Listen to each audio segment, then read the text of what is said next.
நம்ம நாட்டில் பிரார்த்தனை என்னன்னா, சிவன்கிட்ட போய் ஐயா என்னை அழைச்சிடியா, நீ எனக்கு ஒன்றும் வேண்டாம், ஒன்றும் இல்லாமல் பண்ணிடு. அக்கமாதேவி பாடுறாங்க, எனக்கு ஒன்றும் இல்லாமல் பண்ணிடு. எவ்வளோ பசி வந்தாலும் ஒரு வாயில் ஒரு சோறு கிடைக்காத மாதிரி பண்ணு. அப்படியும் கடிச்சிருச்சுன்னா நான் அதை சாப்பிட்றதுக்குள்ளே அது கீழே விழுகிற மாதிரி பண்ணிவிடு. அது கீழே விழுந்து திருப்பி நான் மண்ணிலேருந்து எடுத்து சாப்பிட்ற மாதிரி, என்ன அதை சாப்பிட்றதுக்குள்ளே நாய் வந்து சாப்பிட்ற மாதிரி பண்ணிவிடு. நான் கெஞ்சி கேட்டுக்கிறாள் சிவனை. இப்போ ஒரு தோராயமாக ஒரு 500-600 வருஷத்தில் இது மாறி போச்சு. அங்கே போனால் என்னையா கொடுக்குறியா இல்லை நான் அடுத்த கோயிலுக்கு போகலாமா?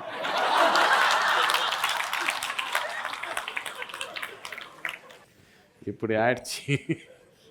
எனக்கு என்ன கிடைக்கும்? ஒன்றும் கிடைக்காது. ஏதோ ஓரளவுக்கு நல்லா வாழனா யாரோ 4 பேர் மண்ணு போடுறாங்க கடைசியில்.